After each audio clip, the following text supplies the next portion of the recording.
그 모습 내 눈에 안 보이며 그 음성 내 귀에 안 들려도 내 영혼 날마다 주를 만나 신령한 말씀 늘 배우도다. 주님의 마음 보나 살면서 그 거룩하신 나도 이루리. 가는 길 거칠고 험하여도 내 맘에 불평이 없어짐은 십자가 고난을 이겨내신 주님의 마음 본받으리라. 주님의 마음 본받아 살면서 그 거룩하신 나도 이루리. 주 예수 세상에 다시 오신 그날의 무성로 변화하여 주님의 빛나는 그 형상을 다 함께 보며 주 찬양하리. 주님의 마음 본받아 살면서 그 거룩하신 나도 이루리. 오늘의 하나님의 말씀 베드로전서 2장 11절에서 25절 보겠습니다. 베드로전서 2장 11절에서 25절 마지막 절까지 보도록 하겠습니다.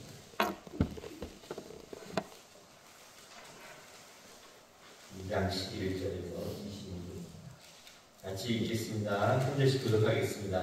사랑하는 자들아, 보리매들과 나그네와 같은 너희를 권하노니 영혼을 벗어 싸우는 육체의 정욕을 제어하라. 너희가 이방인 중에서 행실을 선하게 하자. 너희를 학해만다고 비방하는 자들을 하여금 내 선한 일을 보고 오시는 날에 하나님께 영광을 돌리게 하려 합니다.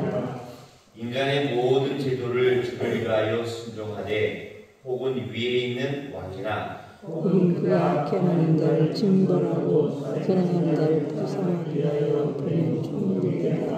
곧 선행으로 어리석은 사람들의 무식한 말을 막으시는 것이라. 너희는 자유가 있으나 그 자유로 악을 다루는 데 쓰지 말고 오직 하나님을 존경하자. 무사람을 공경하며 형제를 사랑하며 하나님을 두려워하며 왕을 존대하라. 사람들아, 범사에 두려워함으로 주인들에게 순종하되 선하고 반응하는 자들에게만 아니라 또한 까다로운 자들에게도 그리하라. 무장하게 고난을 받아도 하나님을 생각함으로 슬픔을 참으면 이는 아름다우나 죄가 있어 매를 맞고 참으면 무슨 칭찬이 있으리요. 그러나 선한 행동으로 고난을 받고 참으면 이는 하나님 앞에 아름다우리라. 이를 위하여 너희가 부르심을 받았으니 그리스도도 너희를 위하여 고난을 받으사 너희에게 본을 비춰 그 자체를 따라오게 하려 하셨느니라. 그는 죄를 범하지 아니하시고 그 입에 거짓도 없으시며 욕을 당하시되 막대에 욕하지 아니하시고 고난을 당하시되 위협하지 아니하시고 오직 공의로 심판하시는 이에게 부탁하시며 심히 나무에 달려 그 몸으로 우리를 담당하셨으니 우리에게 죄를 주고 우리를 살려하시라. 그가 죄의 가지고 너희 마음을 얻으나니. 마지막 절 같이 읽습니다. 너희가 전에는 양과 같이 길을 잃었더니 이제는 너희 영혼의 목자와 축원합니다. 네. 자, 오늘의 말씀의 제목은 순종으로 신앙생활하라. 순종으로 신앙생활하라입니다. 이제 사도 베드로가 이제 그 말씀을 전하는데, 제가 이제 목사님이 떠나시면서 이게 원고를 주는데, 제가 이 원고를 읽는 걸 잘 못합니다. 이 원고를 읽는 거. 그리고 이 원고의 단어가 너무 어려워가지고 단어가 무슨 뜻인지 잘 모르는 것도 있어요. 이게 말을 할 때, 막 이해가 돼서 말을 하면 소통이 되고 하는데 떠들떠들 읽는 걸 잘 못해가지고 제가 이해를 해서 요즘 정도에서 이렇게 말씀 나누는 것처럼 이렇게 하겠습니다. 이게 다 읽다 보면 제가 어려워가지고. 이게 사도 베드로가 이게 말씀을 전하는 요점은 뭐냐면, 세상하고 우리가 구원을 받았지 않습니까? 구원을 받은 백성으로 살아갈 때에 이 세상에 살다 보니까 우리는 이 세상에 속한 사람이고, 그럼 세상과 이렇게 맞게 사는데 세상하고 싸우지 말라는 거예요. 싸우지 말라. 쓸데없이 싸우지 말라. 그래서 싸우면은 그거에 증명이 없다. 오히려 세상을 어떻게 포용해서 그들을 이해하고 그들을 포용하면서 그들을 내 사람으로 만들어가지고 그렇게 해야 우리가 현실을 살아가는 데 있어서 아주 하나님 아름다운 법을 끼치는 삶이 된다라는 것이 오늘 요점입니다. 그래서 첫 번째, 우리가 살아갈 때 주님을 위하여 순종하라. 주님을 위하여. 순종을 하는데 그 순종이 내를 위하는 게 아니라 주님을 위하여 순종하라라는 것입니다. 여기 보면 11절에 보면은 사랑하는 자들아 거류민과 나그네와 같은 너희를 권하노니 영혼을 거스려 싸우는 육체의 정욕을 제하라. 영혼을 거스려 싸우는, 우리의 영혼은 선하게 살아야 되는데 그 영혼을 거스리는 뭐예요? 육체의 정욕, 이 분냄, 이 다툼, 이런 거를 이게 제해버려야 우리가 살아가면서. 우리는 구원을 받았지만은 아직은 우리가 이제 성화되지 않은 거고, 이제 성화되는 과정이다. 영화롭게 되는 것은 주님 제 이후에 되는 거고, 지금 우리가 성화되는 과정인데 아직 성화가 되지 않기 때문에. 근데 우리가 태어났을 때 그 부모님 몸속에서 물려받은 이 근성들은 어디 가도 이거를 지울 수가 없습니다. 지울 수가. 여러분 아무리 성경을 100번이고 200번이고 기도를 금식기도 40일 금식기도 한다 할지라도 이 성경이 변할 것 같습니다. 여러분 성경이 안 바뀌어요. 오히려 변하고 싶어 할수록 그것이 나타난다. 조금만 누가 뭐라고 해도 그냥 뭐 하고. 여러분 아무리 시간이 나이는 10년이 됐다, 20년이 됐다, 50년이 됐다, 60년이 됐다 하면 여러분 비유의 거실을 한 발 딱 하면요 한너버지 살고 있습니다. 여기 보는 그리스도의 고난이면서 참으라. 그리스도의 고난이고 내가 힘든데 어떻게 참습니까? 이거를 배겨낼 사람이 없어요. 조금 자존심 상하는 말을 딱 해보세요. 어떻게 되냐. 평상시에 인자하고 오나오면서 옹내간도 없이 그냥 인상이 바뀌고 마음이 바뀌고 말의 단어가 바뀌고 얼굴의 모습이 달라지고 그렇게 되는 것이 우리의 마음입니다. 그래서 여기 보니까 영혼을 거스리는 육체의 정욕을 제하여야 됩니다. 근데 이걸 베드로가 모르겠으니까 알면서도 이게 그렇게 노력하라라는 거예요. 노력하라. 이게 딱 올라올 때 그거를 제어하라, 통제하라. 그런 겁니다. 그러니까 세상으로부터 비방을 받습니다. 우리가 비방을. 크리스찬들이 교회를 다 써오고 목사들이 써오고 장로들이 다 써오고 이렇게 하지 않습니까? 사실 우리가 똑바로 살아가지 못하고 교회 비리도 많고 이렇게 해서 온갖 욕을 다 당하지만 그거에 대해서 너무 비판하지 말라는 거예요. 너희들의 삶은 똑같으냐? 하면서 이렇게 맞대해서 싸우지 말고 그런 것들을 잘 포용을 하고 오히려 그들에게 어떻게요?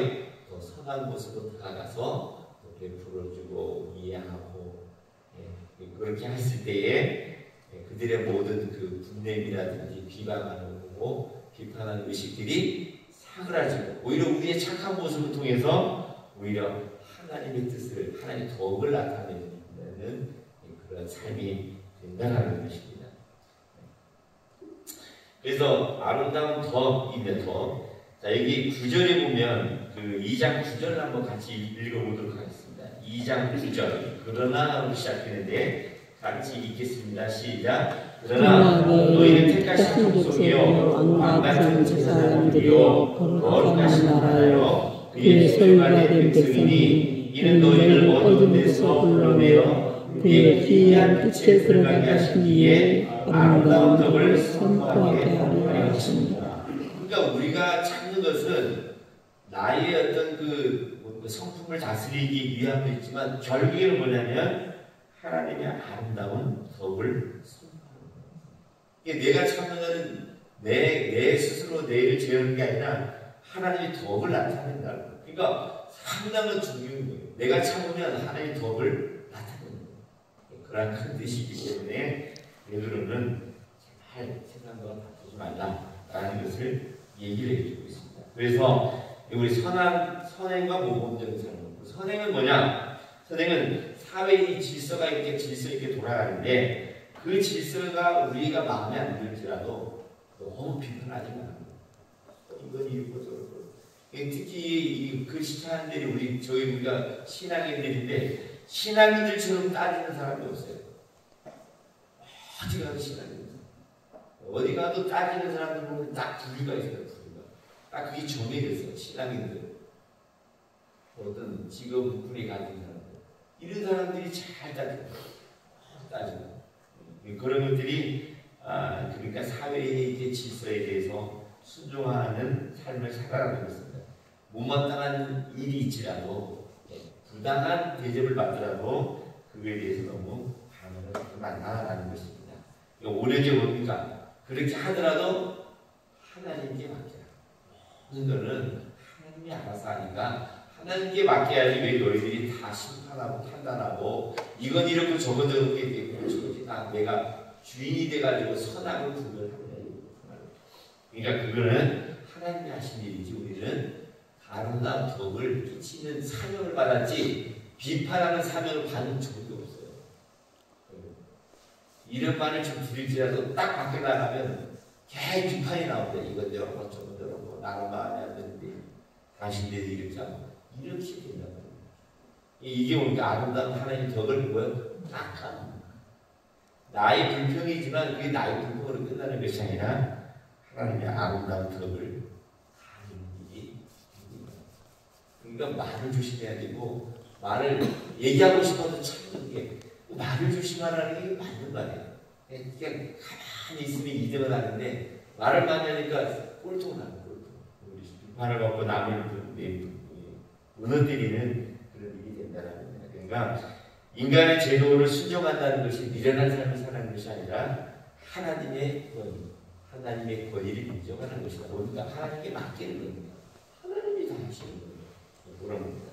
두 번째, 주님과 같이 순종하라. 이 말은 무슨 말이냐면 우리가 세상을 살아갈 때 우리가 막 참고 내가 하려고 하면 그 의지가 되지 않는다. 오로지 뭔가 하나님이 내 안에서 내가 그 삶을 살아갈 수 있도록 내어 맡기라는 거예요. 내가 하려니까 안 되네요. 내가 어떻게 되겠습니까? 되지도 않는데. 당장 무너지는 것이 우리의 삶인데 주님과 같이 순종하라. 주님이 내 안에서 성령님께서 내 안에서 나를 주장할 수 있도록 내가 그 삶을 살아갈 수 있도록 내어 맡기라는 거예요. 의탁하는 삶을 살아가라는 거예요. 근데 그게 되질 않습니다.